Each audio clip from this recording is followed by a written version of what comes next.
Good morning. In accordance with Sections 45 and 53 of the Planning Act, this meeting of the Committee of Adjustment of the City of Toronto is called to order. The Committee of Adjustment considers applications for variances from the provisions of the zoning that applies to property, permission to extend or alter lawful nonconforming uses, and consent to sever property to create new lots.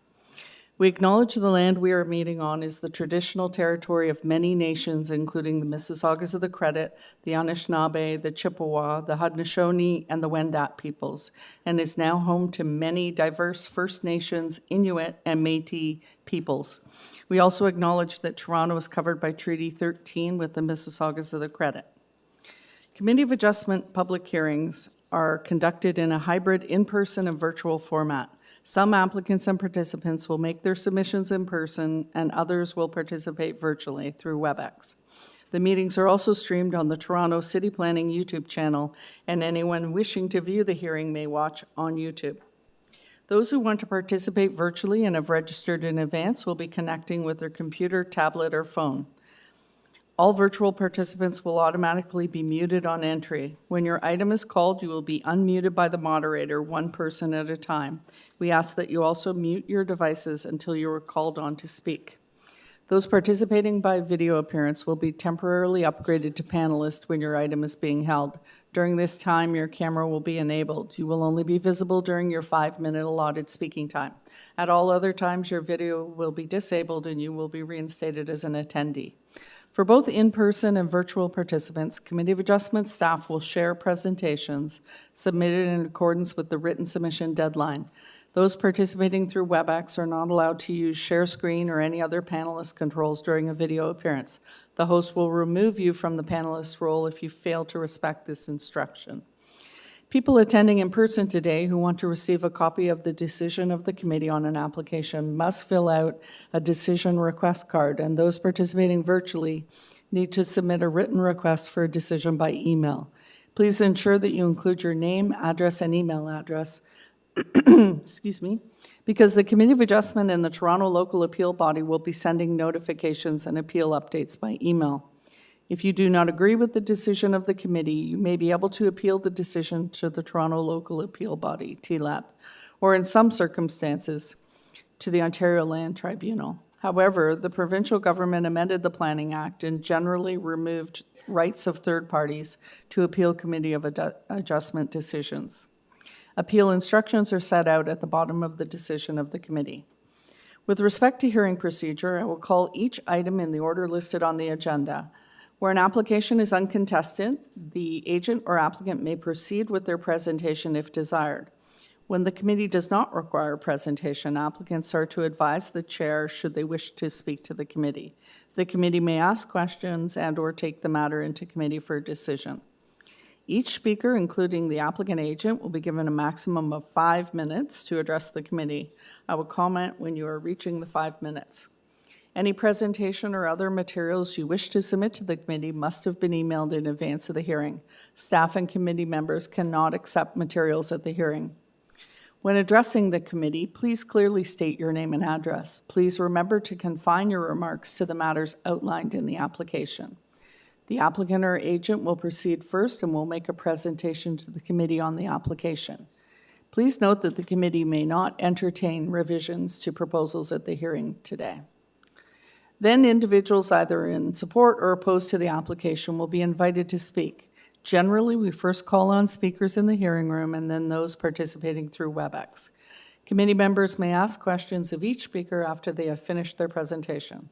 When all speakers are finished, the applicant agent has an opportunity to rebut only those issues that were raised by the speakers. This will mark the end of the discussion. The application will then be taken into committee for a decision.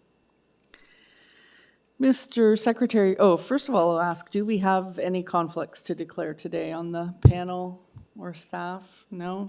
All right. Mr. Secretary Treasurer, do we have minutes to approve?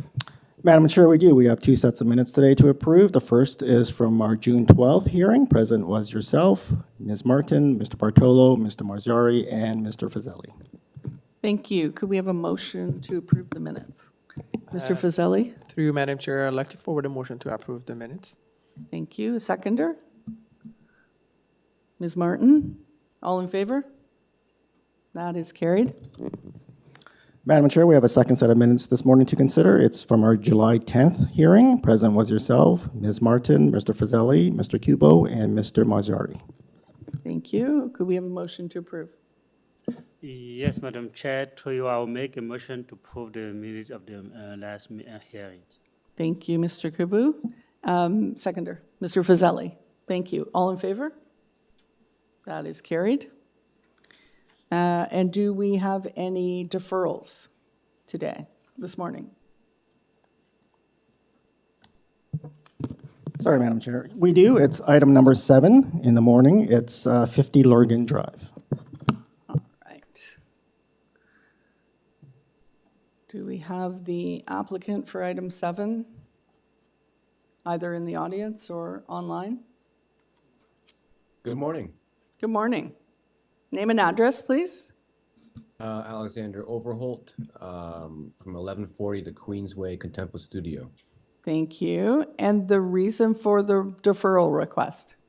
We're requesting deferral today so we can have more time to discuss our application with the planning department, come up with a revised scope of work that meets the needs of the fortets.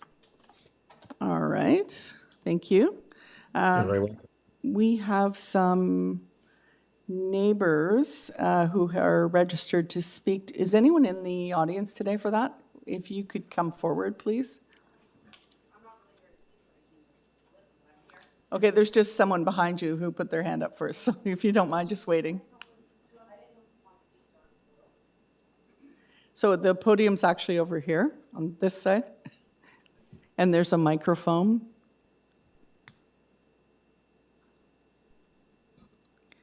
Just have to make sure the button is on. Nope, How about now? that's good. Thank you.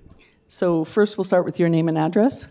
Jonathan Middleman, 52 Lurgan Drive. Thank you. And the applicant has requested a deferral today. Do you have any objection to the deferral request? I do not have an objection. Thank you. All right, we will we'll take the next person then. Thank you.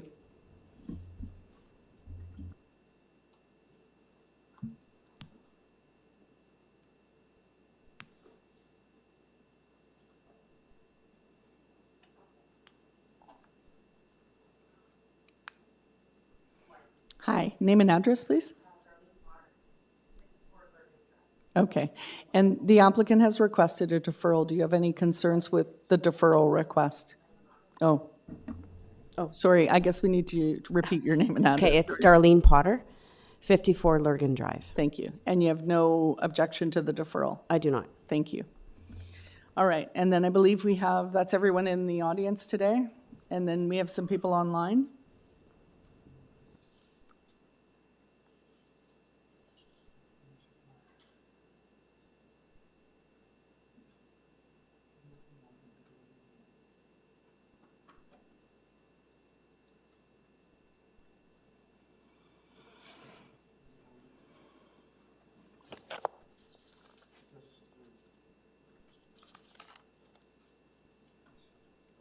Anyone there?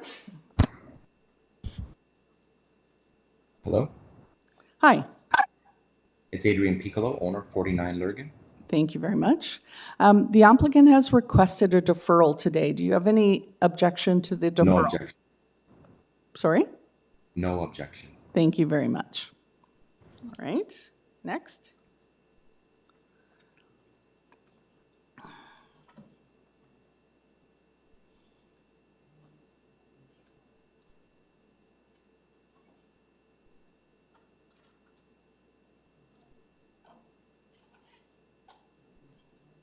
Hello?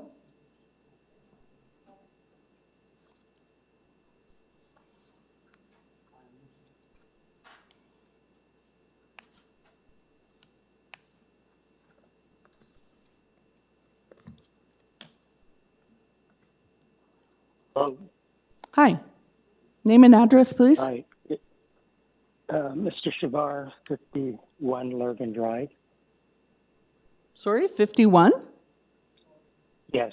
Okay.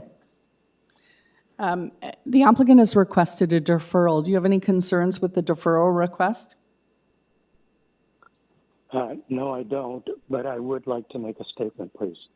Well, we're not commenting on the merits of the application today. It's just the deferral. So this, it will come back. It's not on the application. It's a statement for the Committee of Adjustment on notice period. Okay, go ahead.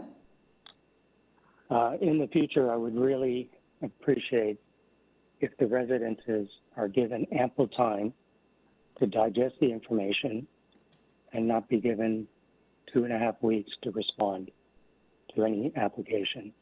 I think that's very unfair, given that the applicant has been given months and months to prepare their application. So in the name of fairness, I think we should be given more time going forward.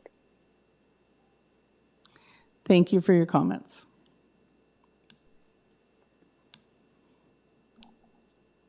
Do we have one more resident? Oh, this is for 50 Lurgan Drive? So you missed the beginning of the discussion, but the applicant has requested a deferral. So if you'd like to come forward and state your name and address. At this point, we're just asking if you have any concerns with the deferral request. So what are we doing? Just coming here? Yes, to the podium. My name is Elizabeth Meneguzzi. I live at 48 Lurgan. Sorry, the podium's over here. It's over here. It's being recorded, so we need you to speak into the microphone. Just make sure it's on. My name is Elizabeth Meneguzzi. I live at 48 Lurgan Drive, and I disagree It's not on? with the Deferral. proposal, so I'm all for it. I think you need, sorry, could you push the button on the microphone? Like that? Yes, that's better. Fair enough. Okay, so start again. One My more name- time. My name is Elizabeth Meneguzzi. I live at 48 Lurgan Drive, and I'm here to object to what's going to happen at number 50, and so if a deferral has to happen, then so be it. Thank you very much.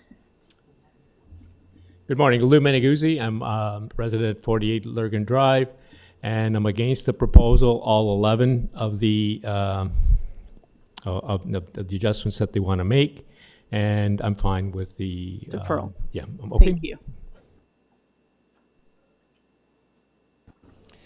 Good morning. I'm Tina Lavazato. I'm at 60 Lurgan. I'm against the proposal, and I'm in agreement with the Deferral. Deferral, please. Thank you very much. Thanks. Do we have everybody now? And there's nobody else online, I don't think, correct? Because we had Ms. Meneguzzi in person as opposed to online. So we're good?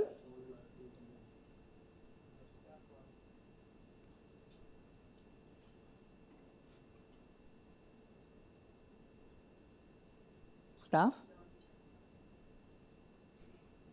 That is all? So, through you, Madam Chair, all the participants are done. Yeah, we're completed. Okay, thank you. All right, let's take this into committee. I can make a proposal to allow the applicant to defer 50 Lurgan Avenue in order to consult with the planning department in response to the comments and meet the 4 tests for the Committee of Adjustment. Thank you, Ms. Martin. Should we also suggest that to the applicant that they consider meeting with the neighbors, since we have a number of them with concerns? That is an excellent suggestion, and yes, I will add that the applicant meet with the neighbors to discuss the application and come to resolution. Thank you. Do I have a seconder? Mr. Fazeli, thank you. All in favor of the deferral motion? That is unanimous. Your deferral has been granted. Thank you very much. You're welcome. All right, we'll go, that's the only deferral for this morning, I believe. That's correct, Madam Chair. Thank you. We can move to item 1. All right, so we can go back to item 1.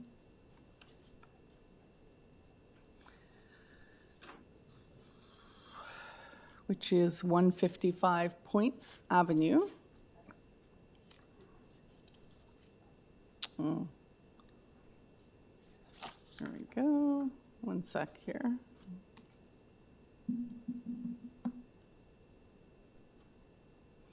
This is an application, a consent to sever a 15-meter lot into two 7.64-meter lots. We have variances for associated variance applications, and the variances are for lot area, frontage, west side yard setback, east and west side exterior main walls, number of stories, main pedestrian entrance height above grade, area of a platform, coverage, architectural feature encroachment into the front yard.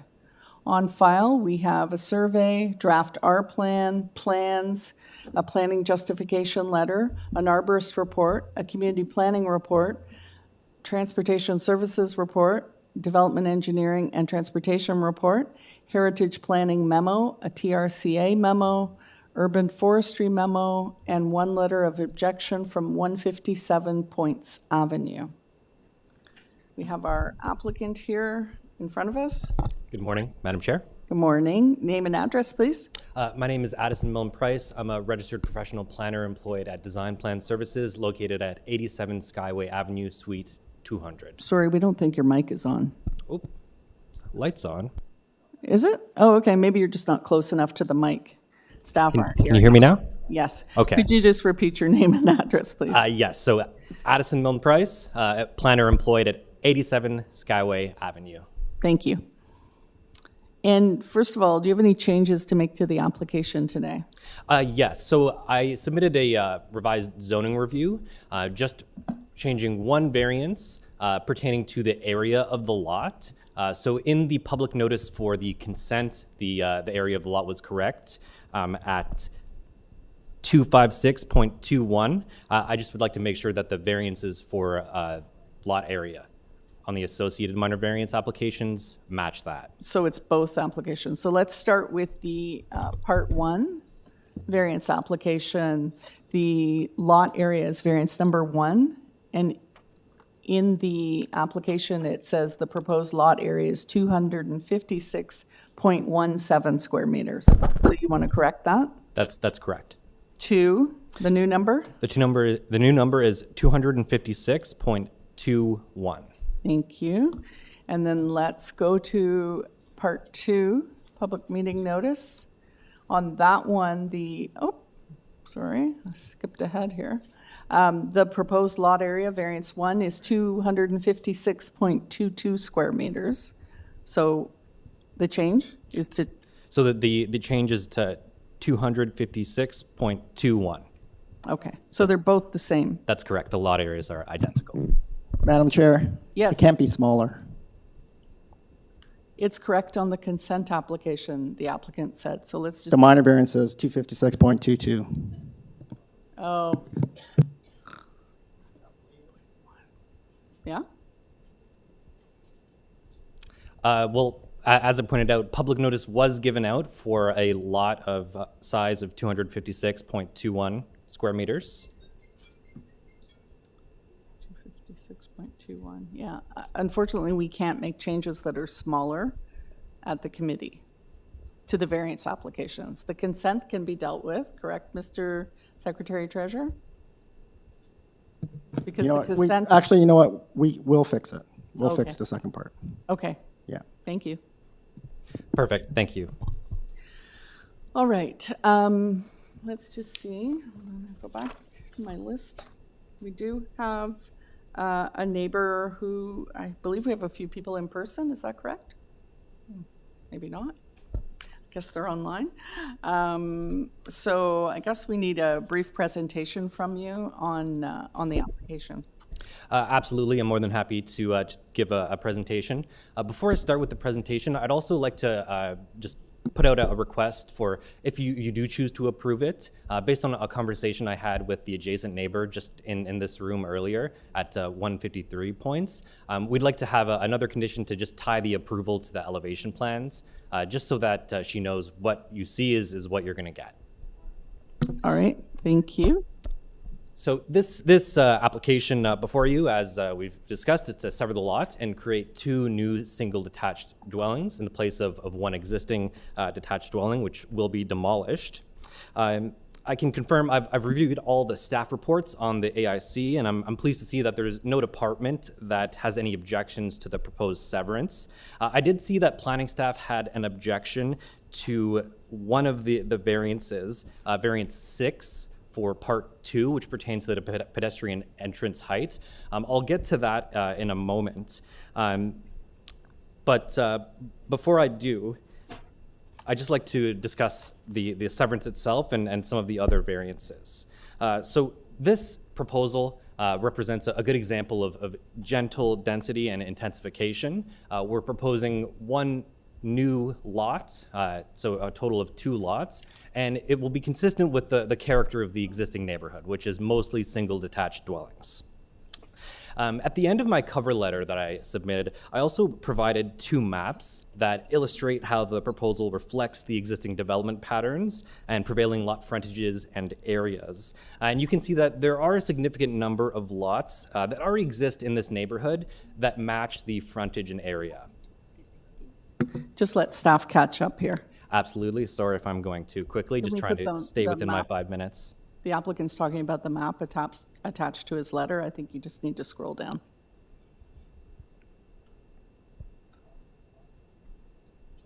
Yes, I believe that's the map. Yeah, that is correct. Thank you, Madam Chair. So there's 2 maps there, and both of them indicate that the proposed lot frontage and the proposed lot area that we're proposing, they already exist within this neighborhood. In fact, the adjacent dwelling, 2 of them at 153 and 151, both have the exact same frontage as we're proposing today. So it's not something that is new for this neighborhood.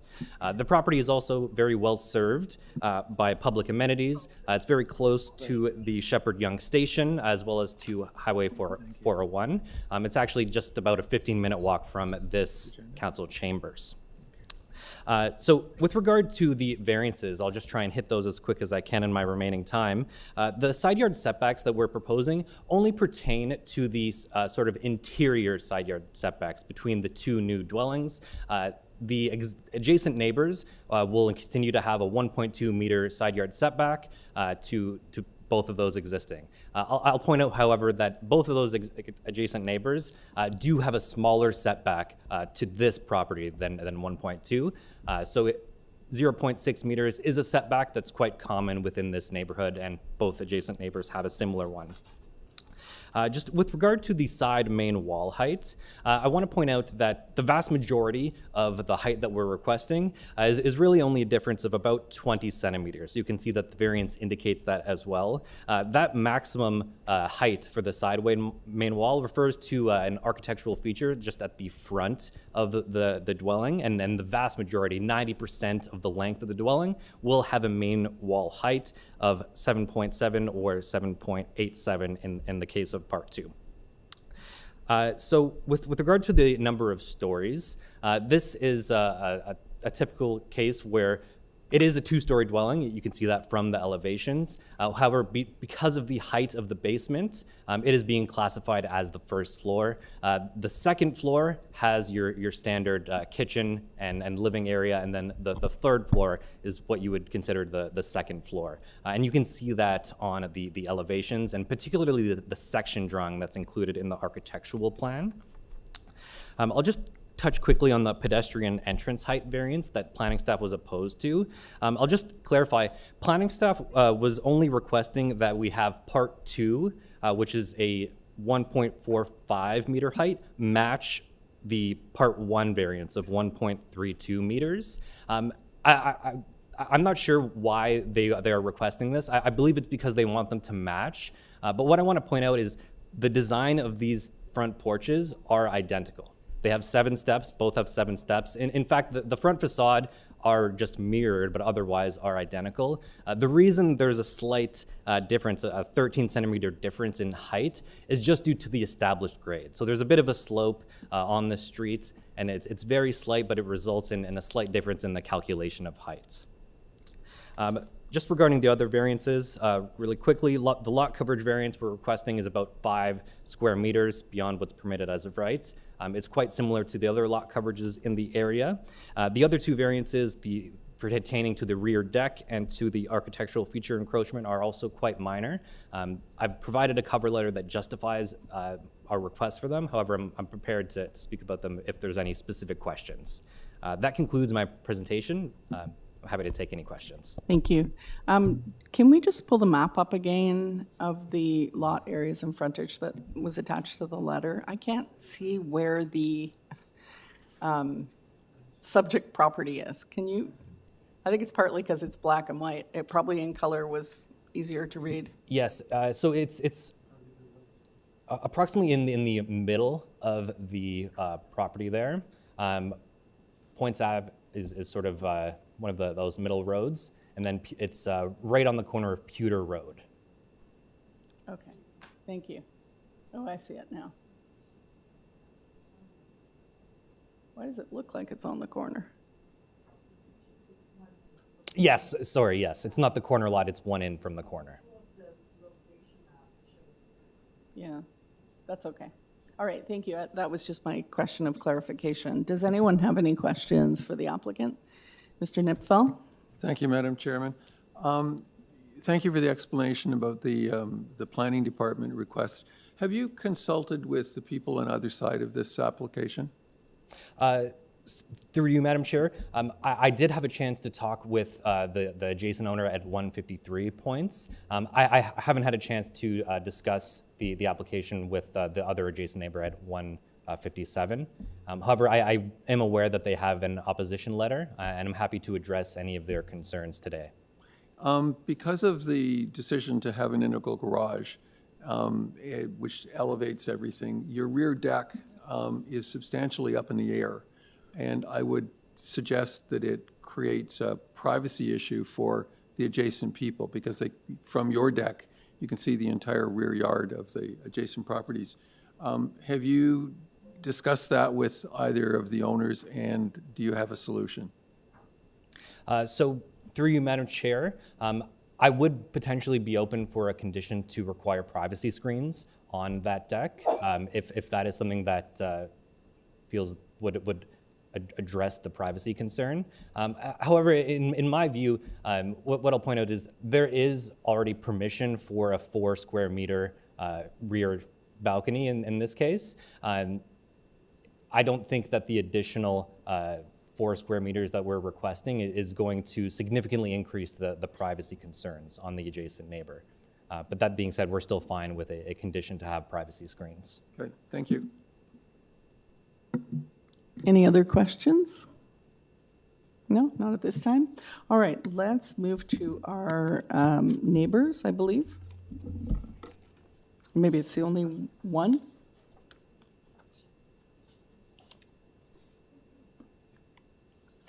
Sorry, she's here?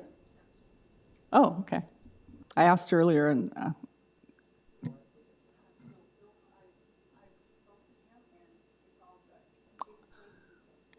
okay.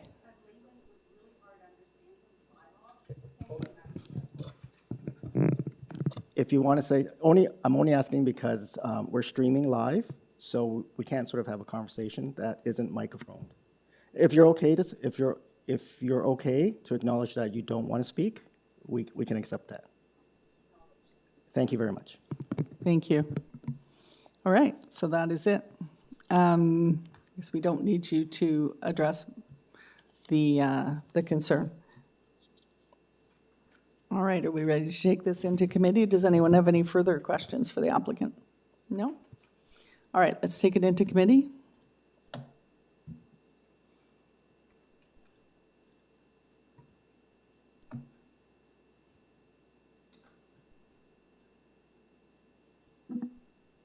I have a question for you, Madam Chair. Are we doing this in 3 sections where we're approving the consent? It's all together.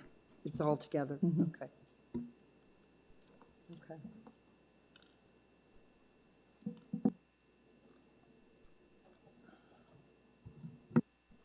Mr. Nipfel, go ahead. Thank you, Madam Chairman. I I don't have any difficulty with this application. It's complex by the time you coordinate the various parts, but I'm confident that what is proposed is in fact in the best interest of the city, the community, and I think it meets the 4 tests, so I'd be prepared to move a motion of approval with some conditions. Thank you. Do we have a seconder? Ms. Martin? What are the conditions? So, okay, so with regard to the consent, Madam Chairman, I'd move approval subject to the development engineering conditions. I think the applicant has made a valid comment about the planning conditions, and therefore I wouldn't suggest that the planning conditions be added.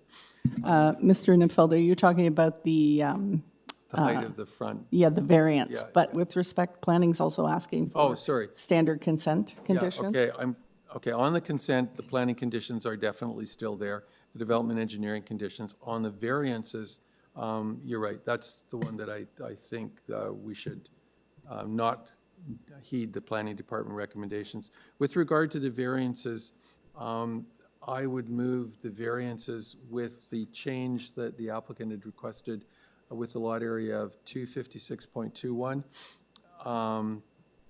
With variances for number 1, I don't believe there are any conditions other than I would recommend screening of the rear deck because it is very high. So I think we just need to clarify for staff what we mean by privacy. Part 1. Part 1, sorry, that's what I said, I thought. And it's screening on both ends of the deck with 1.5 meter privacy screen measured from the deck surface. And then in part 2, again, the change to the lot area to 256.21. And in this one, I would not recommend we incorporate the planning department condition. There's a forestry condition number 1 that applies only to part 2. And again, I would recommend screening the deck with a privacy screen 1.5 meters from the deck. And I believe that's it. So the consents with planning and development engineering conditions, variance part 1 is just screening condition, and variance part 2 is with the planning condition, no, without the planning condition, with screening and with forestry number 1. And just to clarify, perhaps I missed it, the standard consent conditions from Planning. planning for the consent. Yeah, that was mentioned earlier, but I can see how you might have lost track of it. All right. Do we have a seconder? Mr. Fazeli? All in favor? That is 4 in favor, opposed?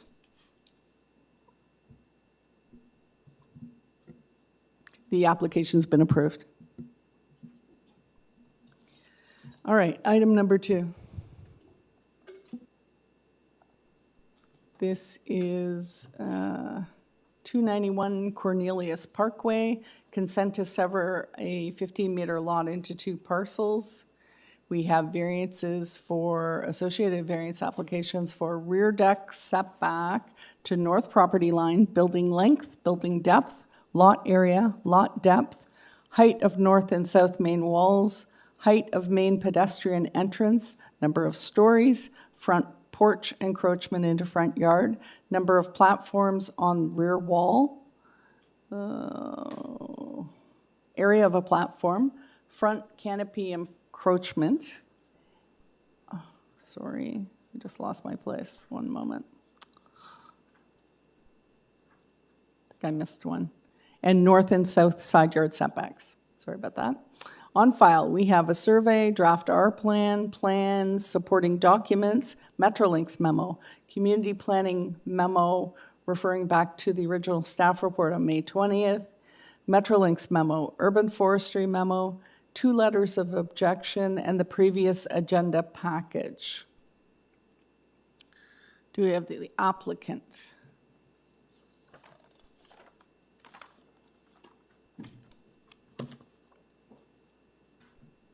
Hi, you're the applicant? I am, yes. Okay, Go ahead, name and address, make sure the microphone's on. Yeah, so my name is Jacqueline Fontana, and I am the owner of, along with Robert Fontana, 291 Cornelius Parkway. Okay. Oh, and do you have any changes to make to the application today? No changes. Okay.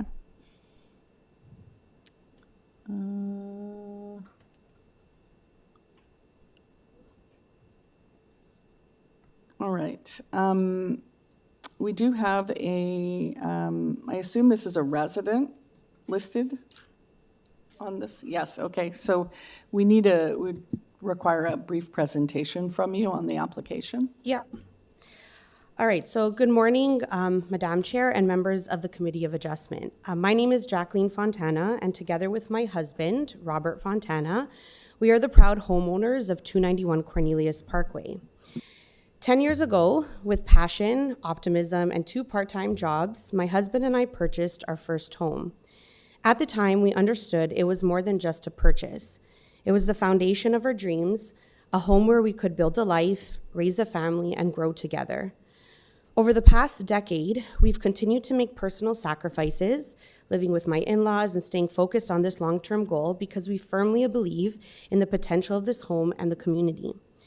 Over the past 2 years, we engaged extensively with a range of trusted professionals, mortgage brokers, real estate agents, architects, and government officials to explore every viable path forward.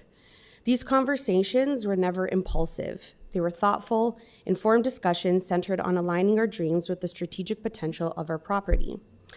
As a result, we made the considered decision to seek a land severance, enabling us to build 2 homes, one for our family and one to eventually sell.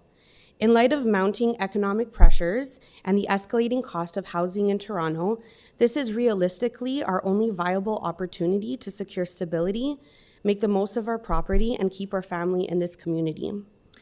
About a year ago, we walked our neighborhood, sharing our story and listening. We were humbled and encouraged. Many neighbors supported our vision. Some even expressed interest in the second home for their children.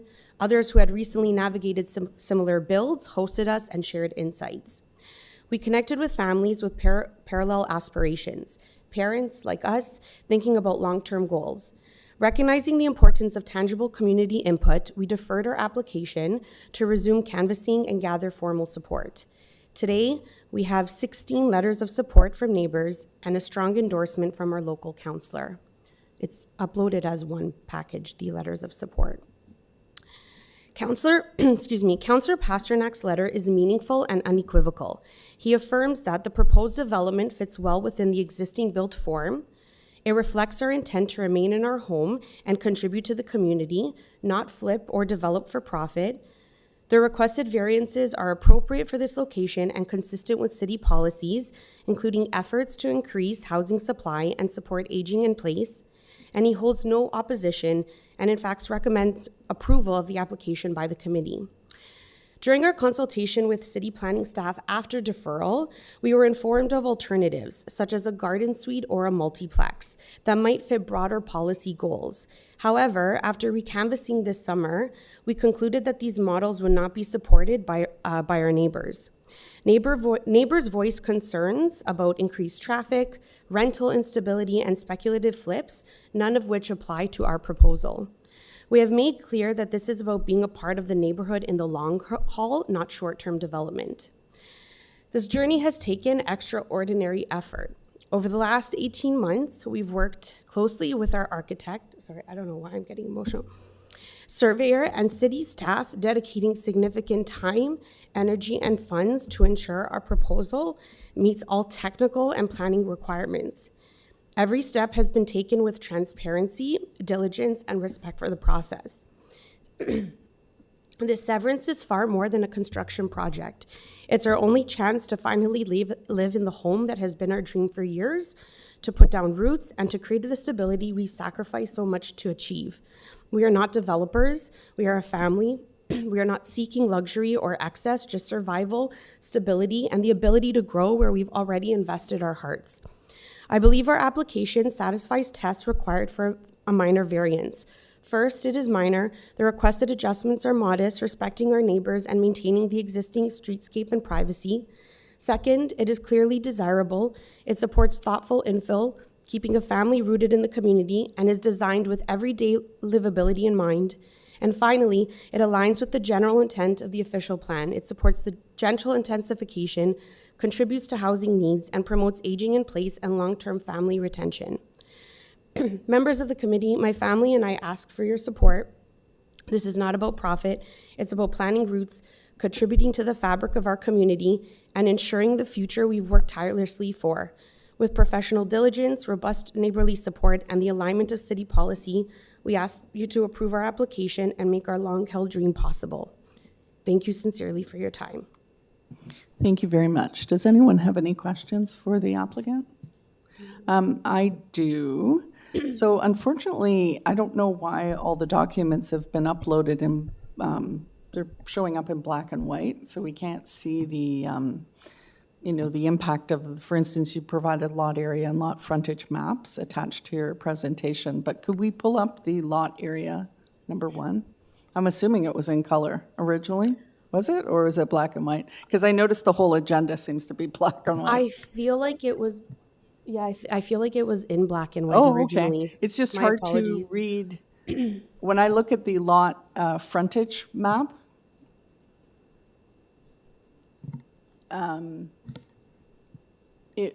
they're all 12 meters. Like, there aren't any smaller lots in the surrounding area, from No. what I can tell. Yeah, so we live on a crescent, and that is correct. Okay, thank you. All right, any other questions? Mr. Fazeli, go ahead. Through you, Madam Chair, I want to ask the applicant in regards to the staff report, and it seems that the report that they are echoing, basically, it's the same on the May 20th. So since May 20th until today that we are speaking, what are your reasoning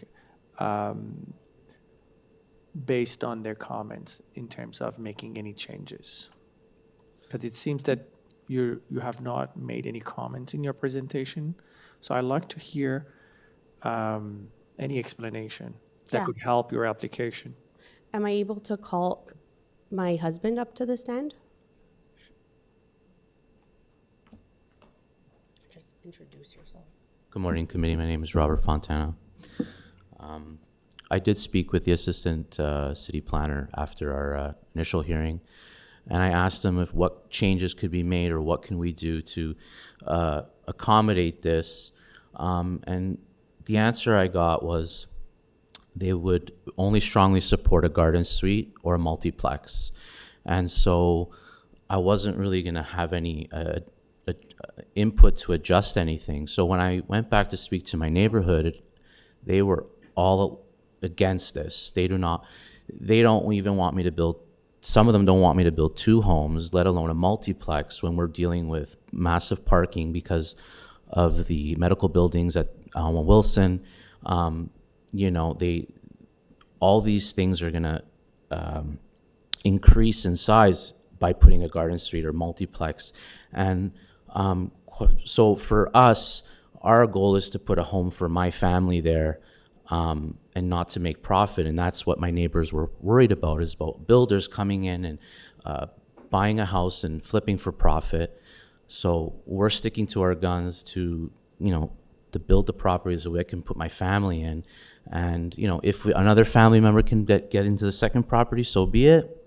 Or we would happy to sell the second. So that's why there hasn't been any changes, because the neighborhood won't support it. And so I'm not going to bother with that. And this is not for any financial gain other than just put my family in a home. So that's why we kind of just left it as is.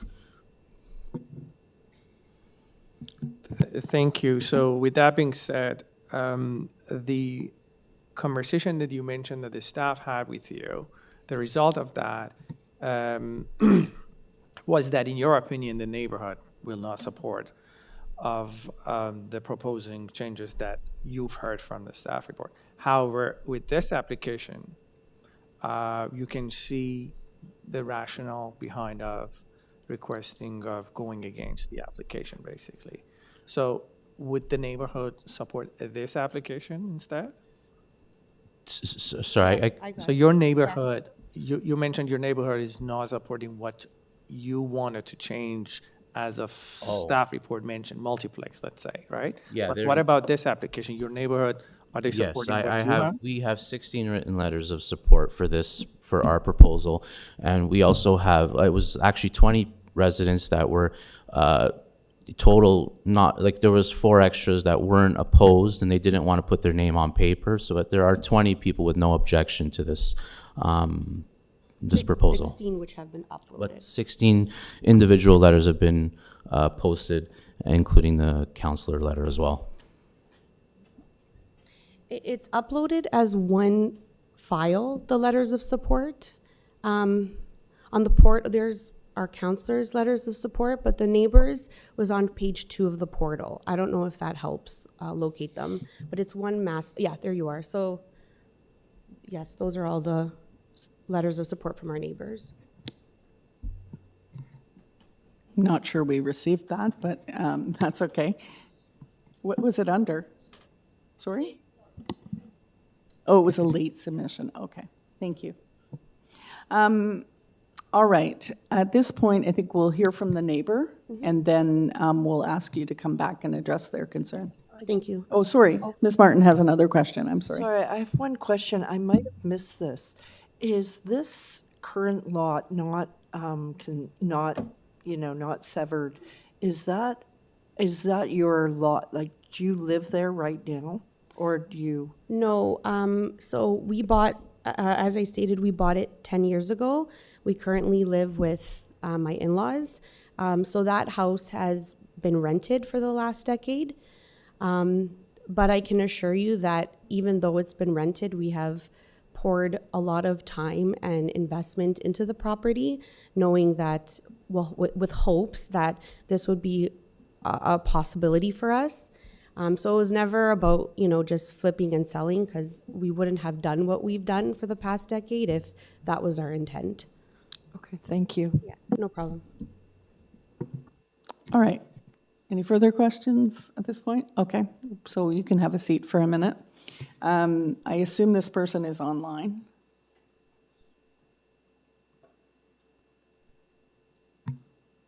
I'm Pazian, 284 Cornelius Parkway. Sorry, could you just repeat your name? Yvonne Pazian, 284 Cornelius Parkway. Thank you. All right, go ahead and give us your comments. So I was in attendance for the meeting on May 29th. That was deferred. And at the time, I asked if there was a date set or what the timeline would be for a second hearing, and none was given. Just it could be a month or 3 months or 6 months. I'd like to go back to the first hearing where the person commented, and I also commented on May 29th, that this is not an equitable process for the residents in the area as opposed to the applicants. We are not given sufficient time. I addressed that on May 29th. We received these letters and we had 2 weeks to get letters against this development together, which means dropping everything, which is unrealistic in anybody's life today. So at the time, we flyered the residents in the 2 streets because it is a cul-de-sac. This development would be the first in this area. They mentioned there's quite a few things that were mentioned by the applicant. I know the chair, when we started this, wanted to just discuss the application as opposed to other comments. I have an email, I have an email from Pasternak who stated to me he had no opinion on this development. So that is a whole other issue that needs to be addressed, considering now the applicants are presenting a letter of support. I received a date for this hearing on August 7th at 11 p.m. because I was out of the country and can provide documents for this. And I did not have the chance to recanvass my neighborhood. I have names from the first letter. What you're looking at is the first letter I submitted with the names of neighbors who are not supporting this. I don't appreciate comments made by the applicant that all the neighbors, because that is not correct. The applicants cannot speak on behalf of all the neighbors. There are approximately 90 homes. This application would be the first of its kind.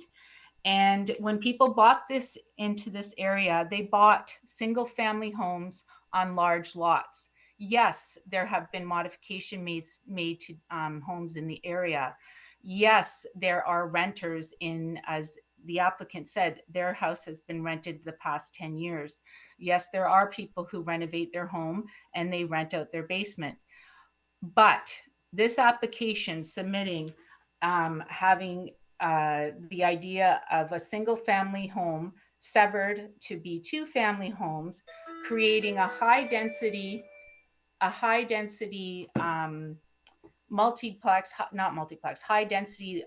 environment is unacceptable. There are many, if they're looking for that townhouse environment, there are many in the area, in the surrounding area.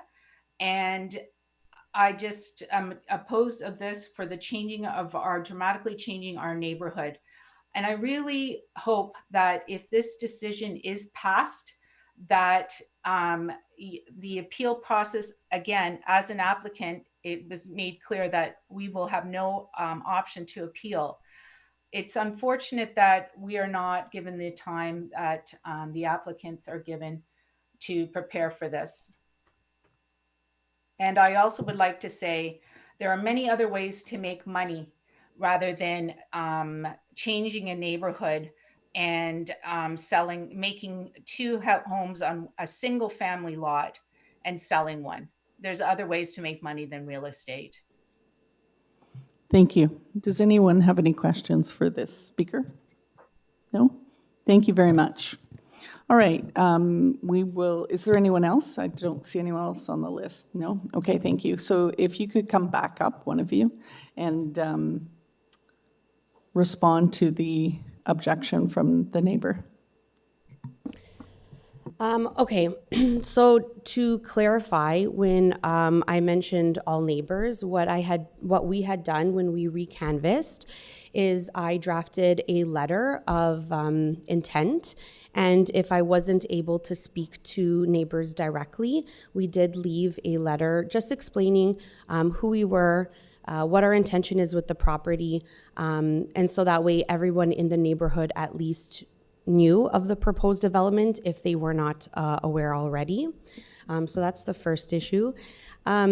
Secondly, respectfully, we're not looking for homes like outside of our neighborhood.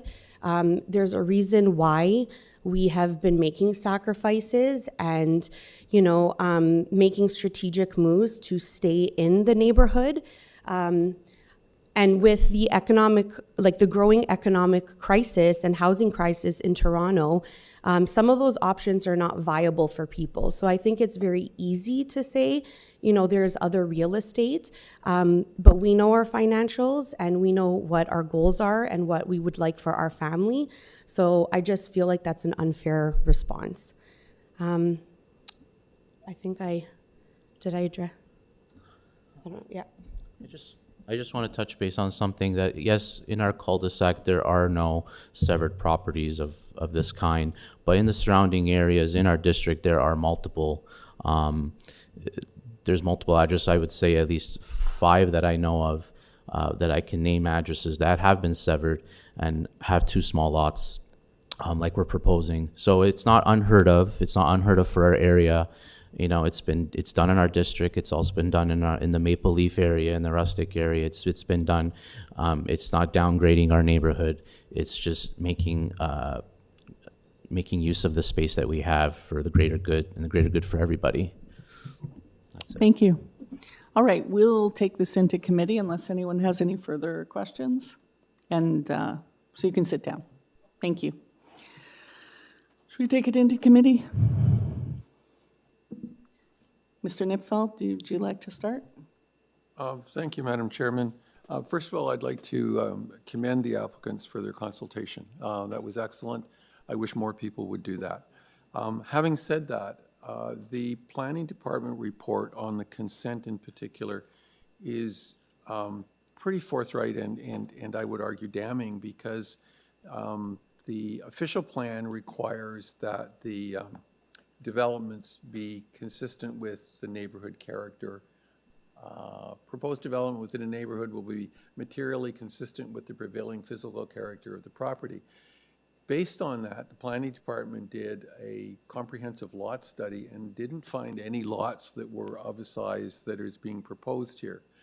Having said that, I'm unable to support the consent application, notwithstanding the issues that have been raised about the desirability of these people developing and having two homes rather than a multiplex.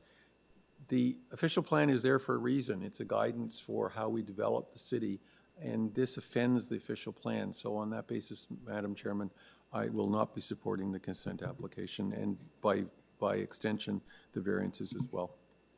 Thank you very much. Did you?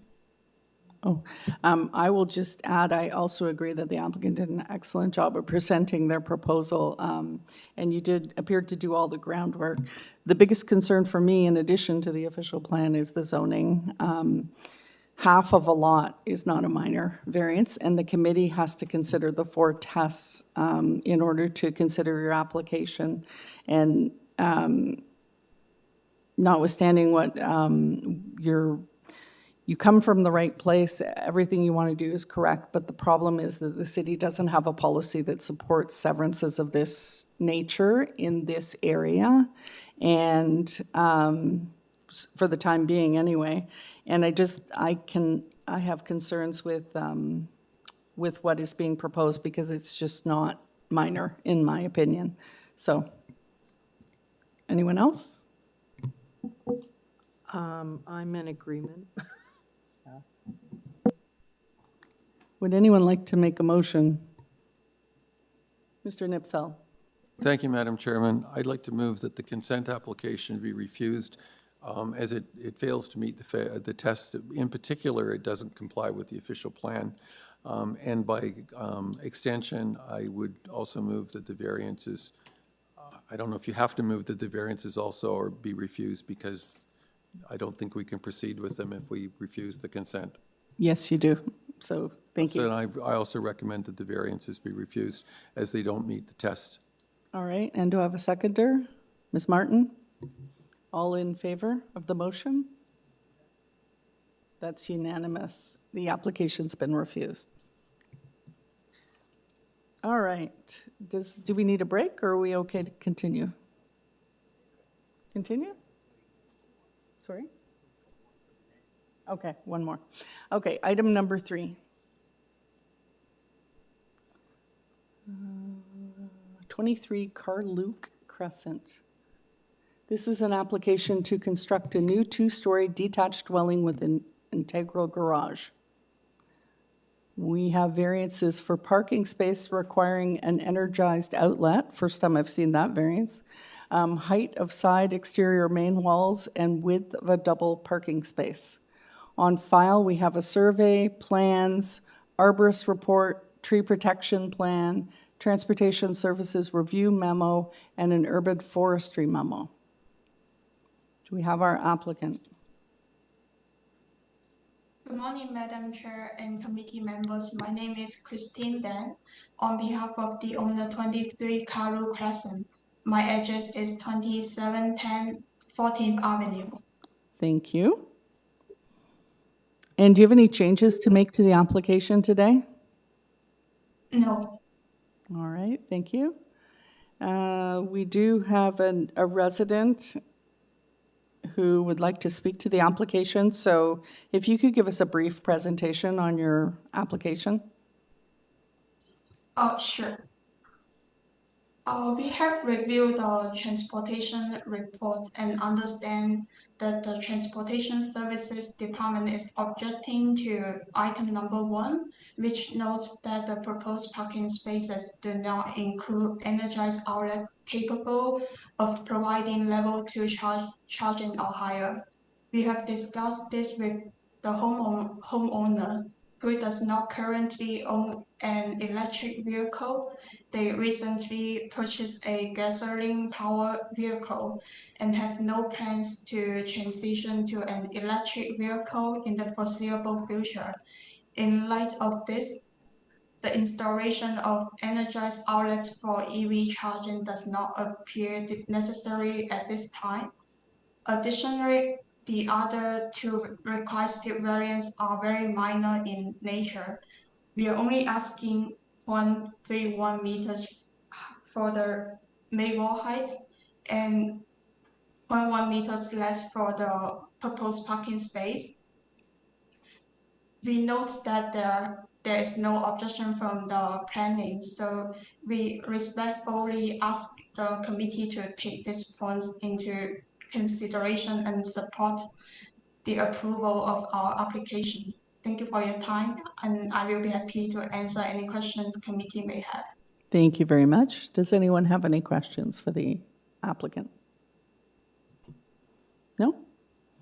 All right, let's hear from the neighbor or resident.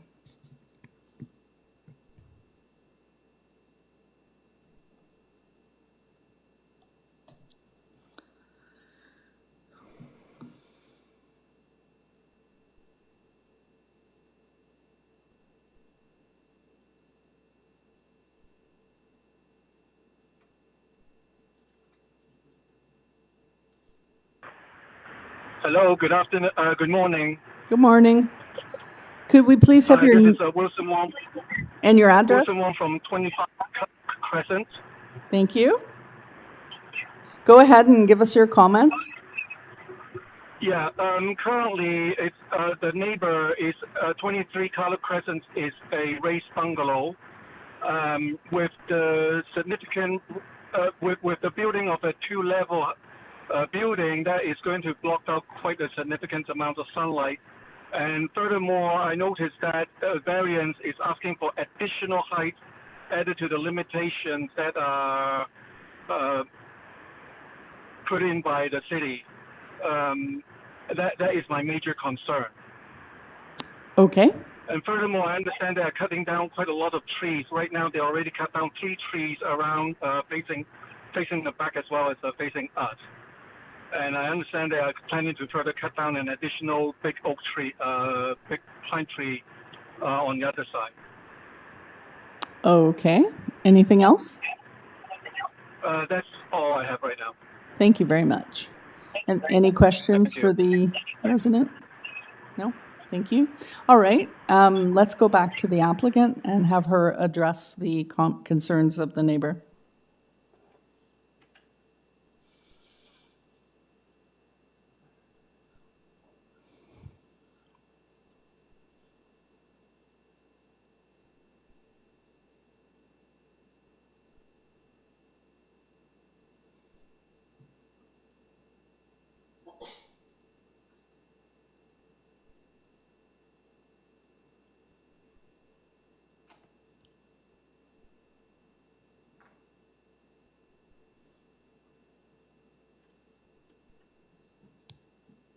Is it Ms. Deng? Is that her name? Through you, Madam Chair, she has to unmute herself. Sorry? She has to unmute herself to speak. She Oh, requests okay. unmute. It's Ms. Sorry, Deng. I just made Oh, that's okay. Are you there? Yeah. Great. All right. Could you please address the comments that was made by the neighbor? Yeah, sure. We don't have any setbacks for our application, and also there's no lot coverage asking. Only a 0.31 meters for the wall height. We are proposing a slope roof for the proposed drawing, so there won't be adverse effect for the sunlight or the view for the neighbor. For the trees, we have prepared a arborist report and tree protection plan, and we will submit an application for tree injury or tree removal to the urban forestry. So, that's it. Okay, thank you. So you're following the city's requirements regarding the preservation of trees? Yeah. All right, thank you. Any questions, further questions for the applicant? Ms. Martin? No? Okay. All right. Okay, thank you very much. We'll take this into committee.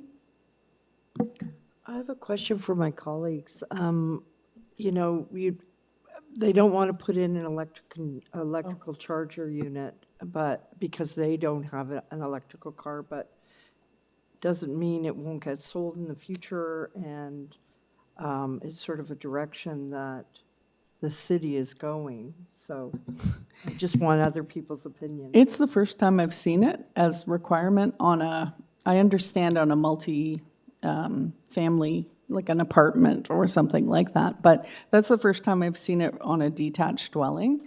And to me, it's a bit at their peril. When they do resell, they won't have that, you know, it would have to be put in, and it's more expensive to put in after the fact, cheaper to put in when you're building a house, but I think it's up to them. To me, it doesn't really, it's not a big deal if they don't want to do it, but. Okay. Anyone else have a comment?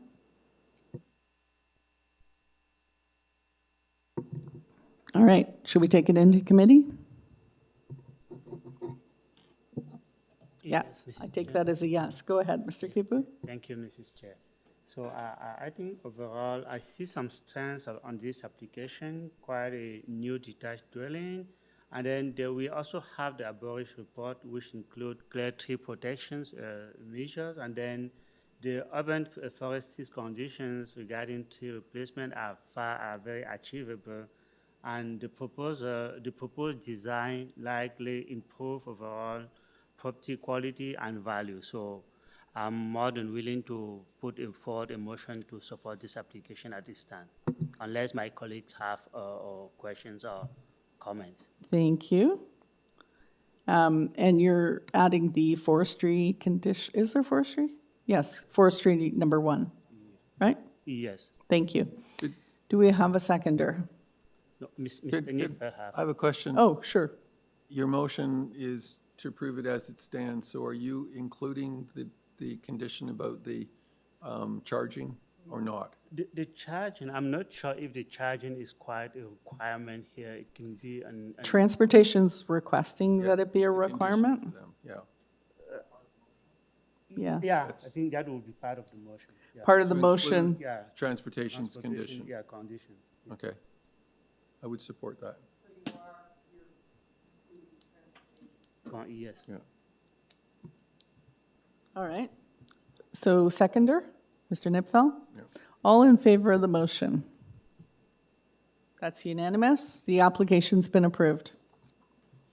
All right, I will ask again, does anyone want a quick break? Or we carry on? Okay, we'll take a 5-minute break.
All right, we are back, and we are on item 4, 111 Elm Ridge Drive. This is an application to alter an existing two-story dwelling by constructing a side and rear addition to basement with a new deck above. Variances are for west side yard setback. On file, we have a survey, site plan, plans, photos, supporting material, community planning report, and a letter of support from 114 Elm Ridge Drive. Do we have our applicant with us or online? I guess online.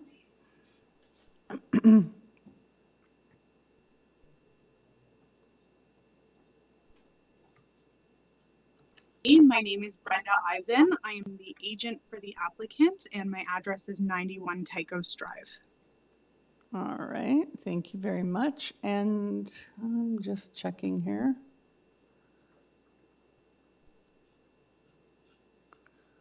So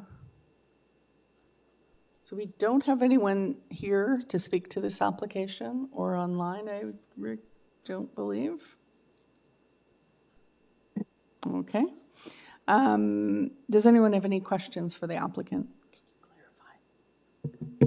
Through you, Madam Chair, just a quick question to get clarification about the staff report and if any changes have been made by the applicant. The proposal that you have in front of you currently, there have not been changes to that. We submitted a different proposal originally with our application. We worked with planning to satisfy their requirements, made them satisfied. They, I believe, submitted a report in support of this application, and then we resubmitted drawings, which are the most current on file. So these do address the original planning concerns. Thank you. Through you, Madam Chair. Does that, just to state the numbers correctly, would you mind stating the number that you're referring to for variance number 1? Of course. So the basement below grade completely is set back 0.6 meters from the lot line. And then the portion that is above grade is set back 0.9 meters from the lot line, which is the current side yard setback of the existing house.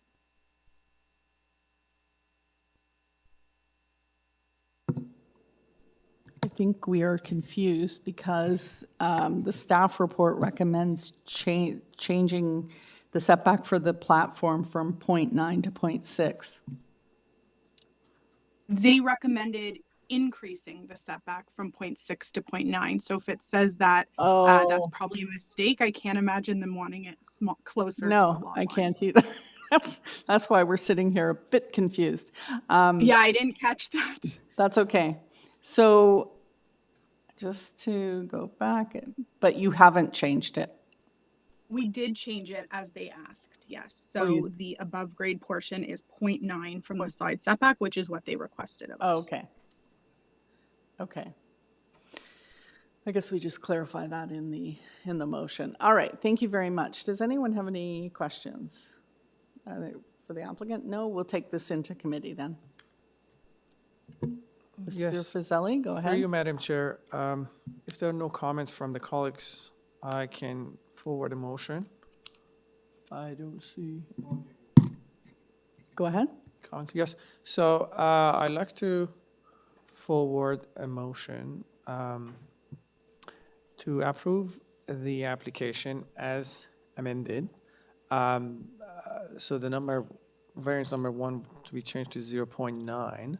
Also, it is mentioned, hold on a second. I think we need, sorry, Mr. Fazeli, I think we need to clarify that it's 0.9 for the deck, but it remains at 0.6 for the basement. Correct. Is that right? Yeah. Yes, thank you. Okay. And I just wonder about what it is mentioned on the staff report. Substantially, yes, developed substantially in accordance with the site plan and south rear elevation drawings. For variances 1 and 2? Yes. Okay. Okay with that, staff? The only part is that. Oh, but do we Well, have the a problem is revised we have plan? variance number 1 only. So Oh, yeah, that's right. There is only one variance. that's what I wanted to get a clarification on this. So that variance 1, the problem is I'm not sure we have a revised plan that shows the 0.9 setback to the rear deck, do we? Madam Chairman, I think there's one attached to the, it's confusing because the original site plan's wrong. Yeah. I think the one that's attached to the planning report, Is correct? it looks as though it is. It's set back, the deck is set back further than the underground. Perfect. Perfect, okay. Yes. Staff are conferring.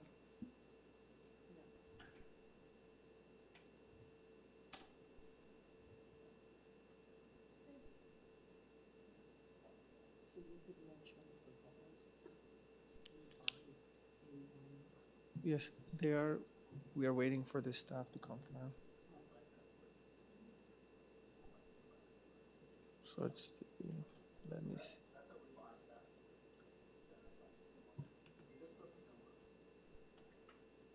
Right, So it's just, they had accidentally flipped the two numbers. right. But So the- this one's the corrected version, and it only refers to the deck. But the date's the same. But you're saying it's revised.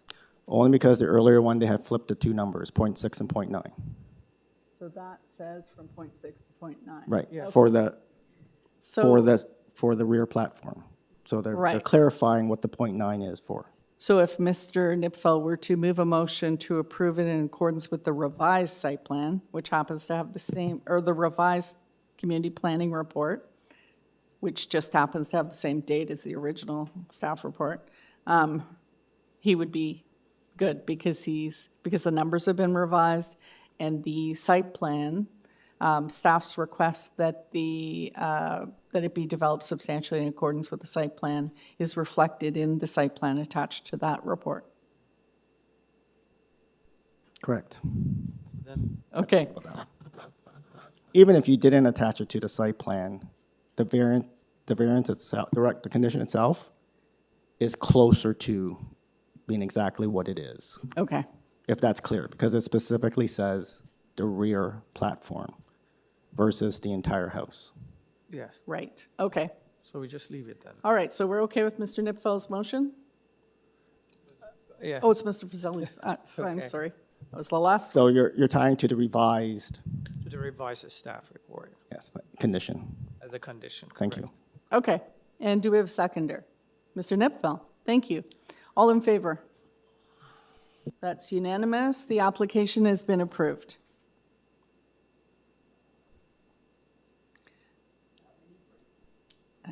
We just took a break. All right, item number 5, 165 Tavistock Road. This is an application to construct a new detached fourplex with a covered front porch, covered rear deck, and a rear basement walkout. We have variances for front yard setback, west side yard setback, and east side yard setback. On file, we have survey plans, a garden suite for certificate, and tree photos. Do we have our applicant? Yes. Good morning, Madam Chair. Franco Romano, Action Planning 321 Lakeshore, here on behalf of the owner. Thank you, Mr. Romano. First of all, do you have any changes to make to the application?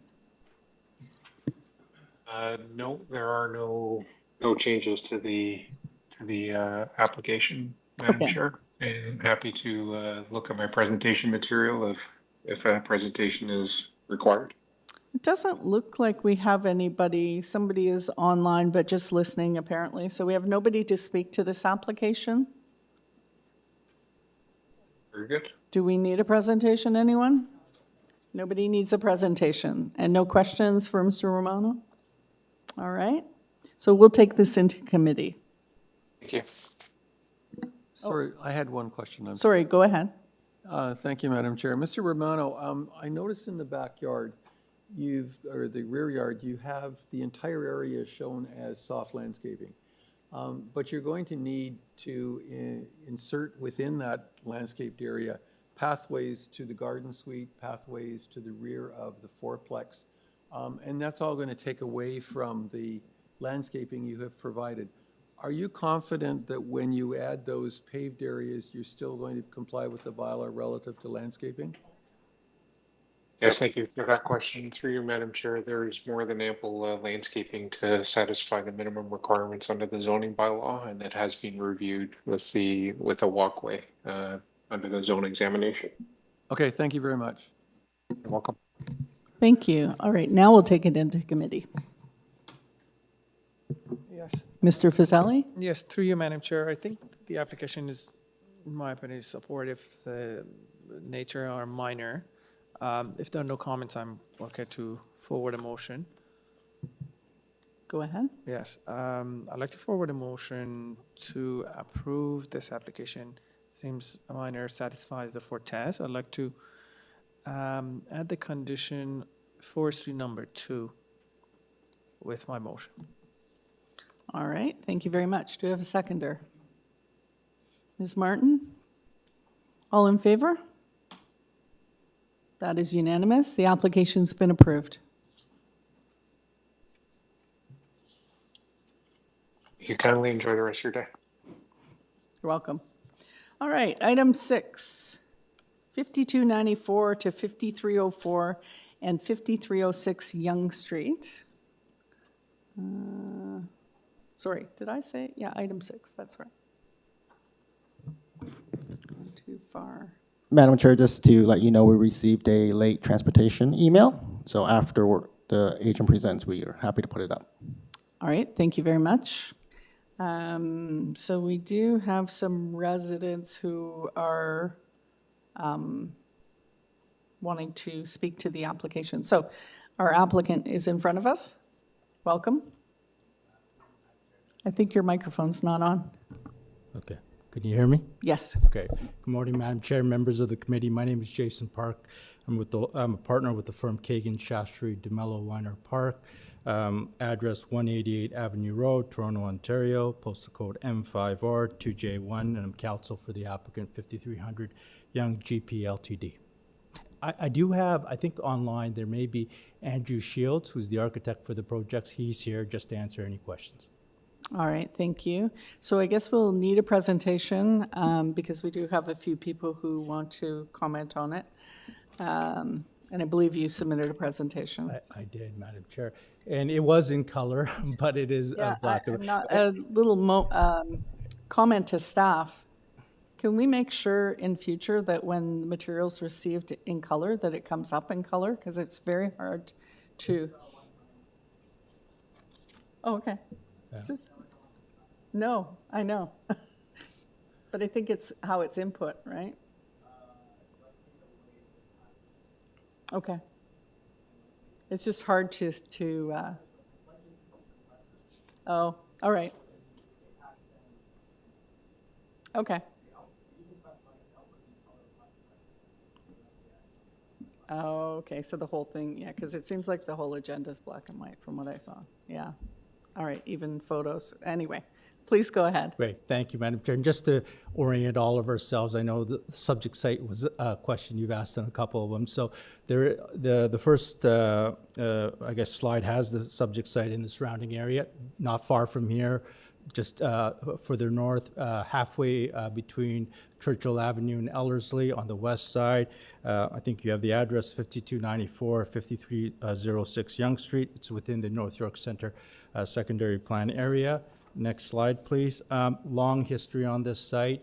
There was an original approval for 33-story building in 2022. Subsequently, went to 43 stories in 2024. There was a minor variance application for additional height to 48. It's currently approved for a 48-story mixed-use building. As you can imagine, you probably heard in the news, the condo market is not as good as it was, and a lot of developers are kind of rethinking what they want to do, and this is exactly what's happened here. So they're pivoting to a seniors proposal. You probably may have read in the Global Mail on August 11th, just this past Monday, the need of the aging population and having seniors housing. So that's what we're pivoting to. So it's lesser in height. It's only 40 stories. The podium is changing. We've gone up to 6 and 12 stories. It was done in consultation with city planning staff. There were changes made as a result of the discussions, and that's why you have a memo from planning staff in support, subject to 3 conditions, which our client is agreeable with, too. I'm just gonna just kind of go to the kind of the actual proposal, which is set out in slide number, I think it just says it's the title of the proposal. We need one for a nursing home use. The actual use is actually permitted in zoning bylaw 7625 in the RM6 zone, which is what this site is in. But because it's subject to a site-specific bylaw that has been amended, we've had to add this use. Previously, we never were pursuing that. That's what we're adding. So that's why you have just to the south of this site, the Verb Senior Living and Canterbury Place, very similar use. We have that existing right now, just like to the immediate south of it.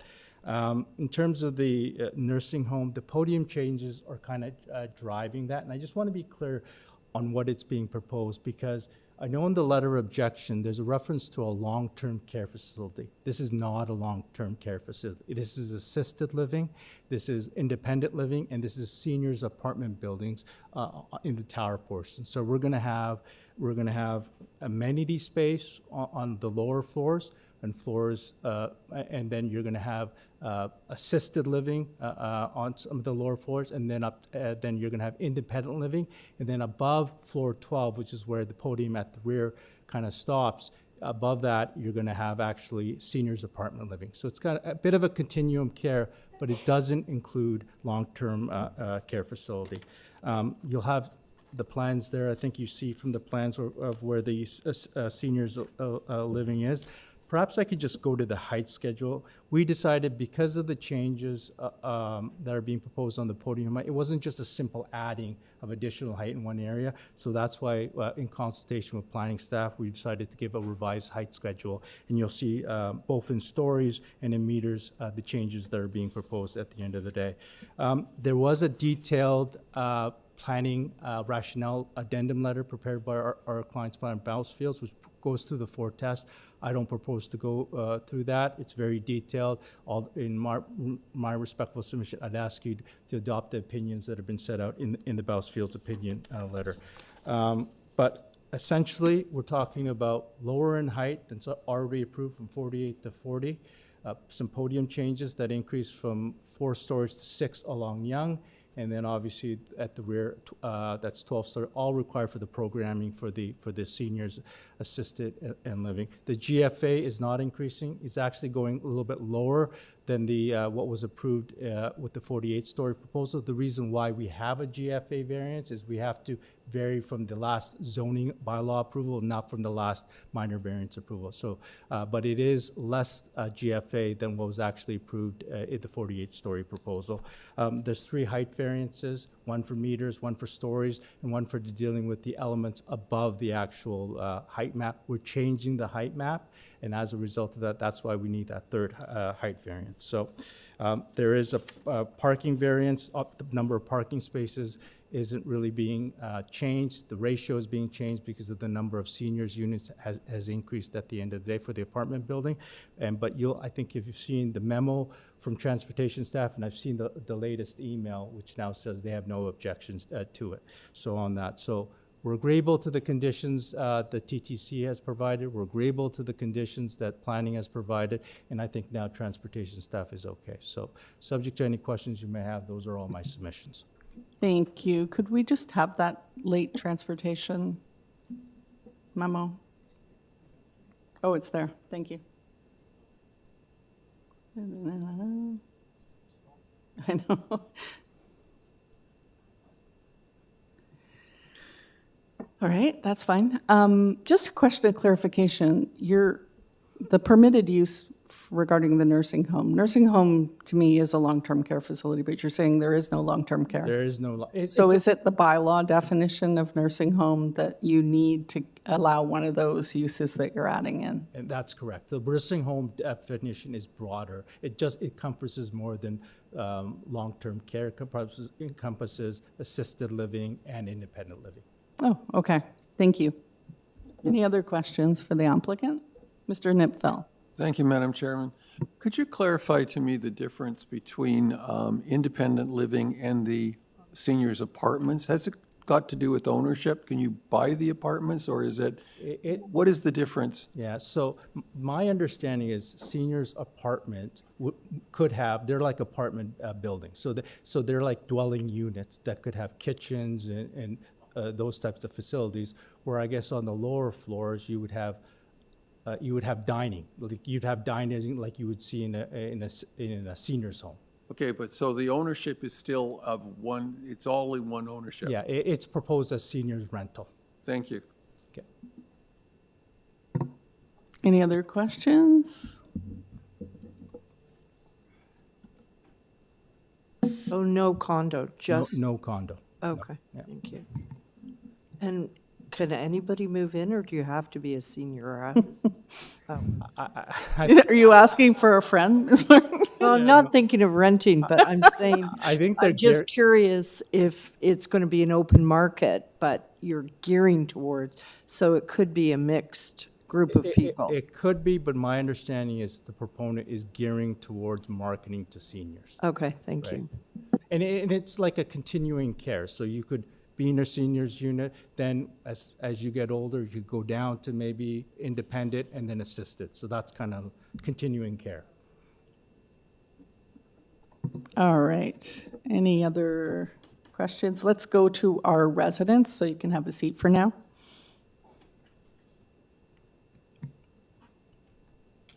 I believe we have two.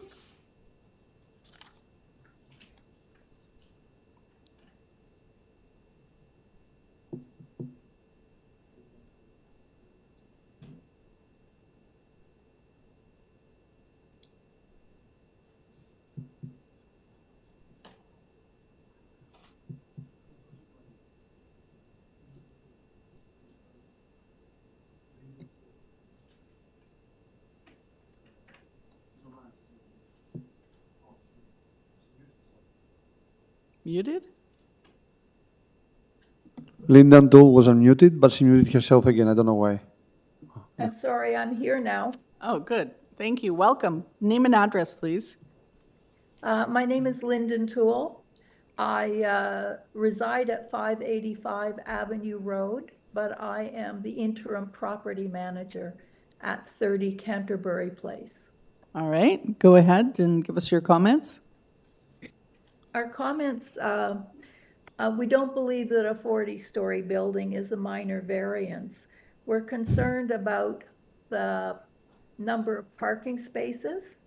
There's already a shortage of parking on the street.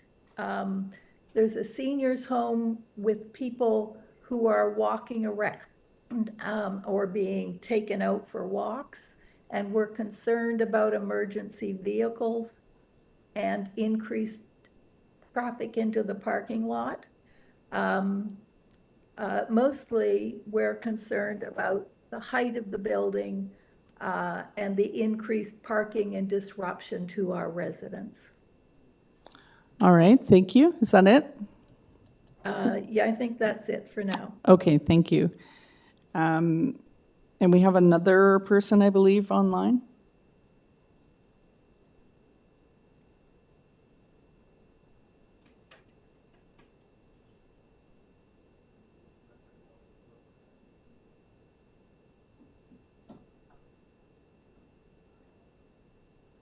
Sam is on the phone with the last speaker. I don't know if he's going. Oh.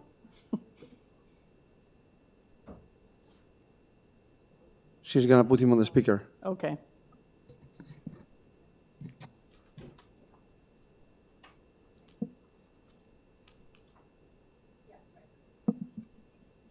Give me a minute. Give me a minute.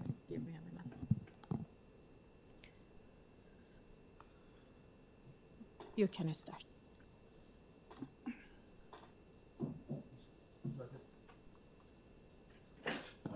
You can speak now. Yes, my name is Xiaoming Guo. My first name Xiaomin, last name Guo. My address is 25 TP Court, North York, Ontario, M2J388. Okay, go ahead and give us your comments, please. Please give us your comment.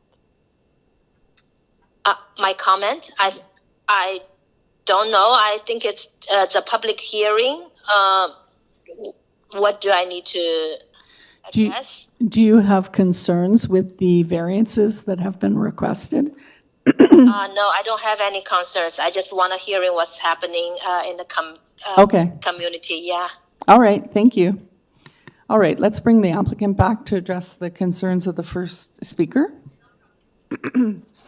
Great. Thank you, Madam Chair. So in terms of the height issues, I just wanted to, and I get it from the general public, when they get a notice, they see a 40-story building, so they may not understand the history of it. But we're actually going down in height from 48 stories to 40 stories. We're actually going down in height from the 2024 approval of 43 stories to 40. So there's already, I think we have to keep the existing approved context in mind. In terms of the parking ratio, transportation and staff has reviewed it. We actually have a parking ratio of 0.55. We're only going down to 0.51.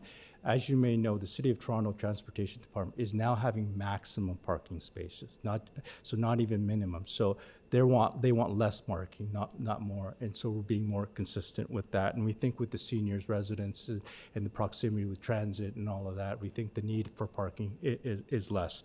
In terms of the emergency vehicles, this will go through a site plan process. All of that will be vetted out as part of that process. And any issues with emergency access and whatnot will be addressed through that process. So I think those are the three major concerns that were raised.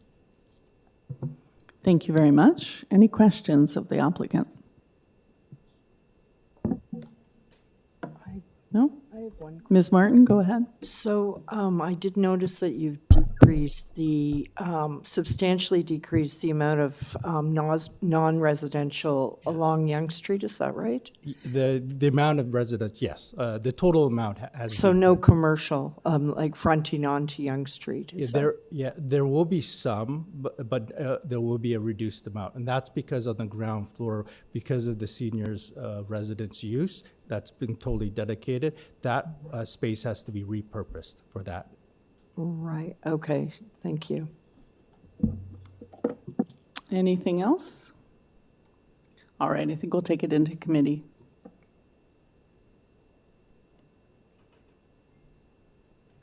Does anyone want to start the conversation or make a motion? Mr. Fazeli. Yes, through you, Madam Chair. Well, I think based on the explanation of the applicant and hearing out the oppositions, looking at the community planning reports, an explanation of the nature of this, like nursing home and so on, and transportation review report is clear as well as per conditions too. I do not have any issues with the applications, this application, and I'm okay to forward a motion, but I'd like to hear if anyone has any comments. Mr. Nipfel? Thank you, Madam Chairman. Just one. Like you, I don't have any difficulty with the application. I would just like to comment, is, from my perspective, this is a very desirable transition from a previous approval. There is a desperate need for this kind of use in the city. It's growing. I think this is a sensitive application for a seniors population. And as the applicant indicated, the size of the height is going down, and the parking, although it's being reduced, is being reduced in a minor way, and the city's policy is to reduce it even further if you wish. So I frankly don't have any difficulty with this, and I'm pleased to see this on the agenda. I would agree. I think this application meets the 4 tests. And when do we ever have an application for a reduction in height? So when do we ever see that? But anyway, I think it is a good application and provides a need. And I think Ms. Martin had a concern with the removal of non-res, but I think that the seniors housing is also a good use for Yonge Street. So Yes. anyone else? Or Mr. Fazeli, are you willing to make a motion? Yes, absolutely. Thank you. Through you, Madam Chair. I'd like to forward a motion for approval of this application. I think it satisfied the 4 tests. I'd like to include the following conditions: the conditions from community planning report. I would also like to add the conditions of the transportation review report that is indicated in there. Also the TTC, it has conditions as well. And there are no other conditions. All right, thank you very much. Seconder, Mr. Nipfel, all in favor? That is unanimous. The application's been approved. Great. Thank you very much. You're welcome. All right. So item 7's been deferred, correct? Item 8 is 194 Bayview Heights Drive. An application to construct a new 2-story detached dwelling with integral garage and side and rear covered porches. We have variances for building height, building length, floor space index, lot coverage, canopy encroachment into north side yard, vehicle access on a corner lot, canopy encroachment into required rear yard. On file, we have a survey, excuse me, site plan, plans, cover letter, arborist report, tree protection plan, supporting material, transportation services memo, urban forestry memo, and 14 letters of support. All right, do we have our applicant? I'm here, yes. Alexander Overholt, speaking from Contempla Studio, 1140 the Queensway. For the second time today. Yes, ma'am. All right. Doesn't seem like we have anybody here or online to speak to this. Do we want a presentation, committee? Looks like it's a no. First of all, do you have any changes to make to the application today? I do not. All right. Does anyone have any questions for the applicant if we don't have a presentation?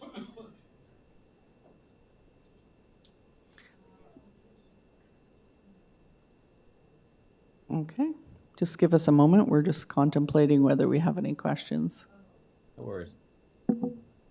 While we're waiting, the staff report from Transportation Review, you're okay with the conditions in there? Completely. They're very acceptable. All right, thank you. I just have a comment on the elevation of the house.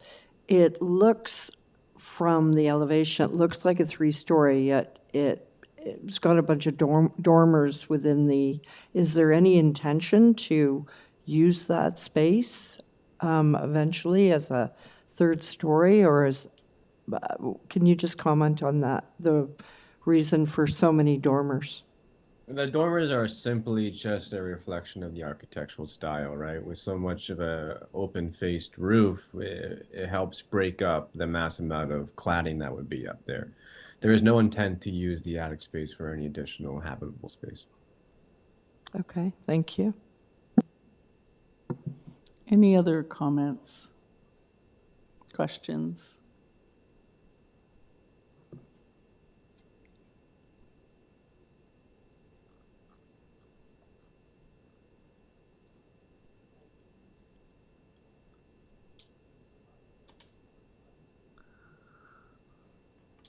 My only comment on this one is that I think the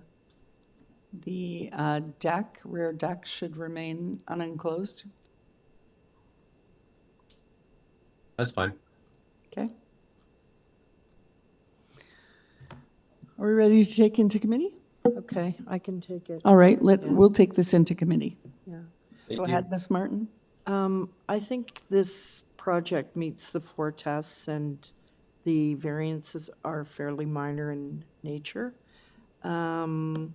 So I propose to approve this application, but I agree that the covered, back covered deck area should not be enclosed, should have the condition that it not be enclosed in the future. And I don't think there's any other conditions. Is there forestry? There is a forestry, number 2. Oh, and also to include the condition for forestry, the number 2. There's also transportation. Oh, yeah. Oh, sorry. It's okay.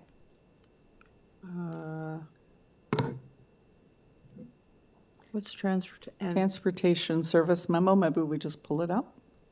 Yeah.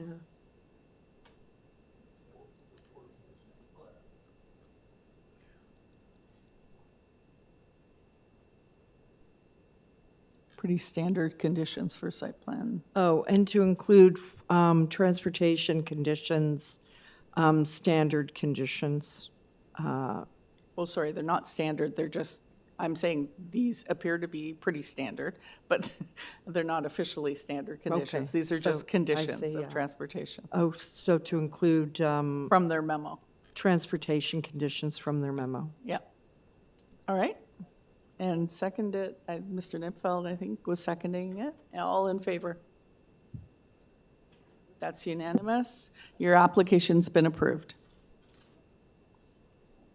Thank you very much. Have a wonderful evening. We're not there yet, but thank you. We wish.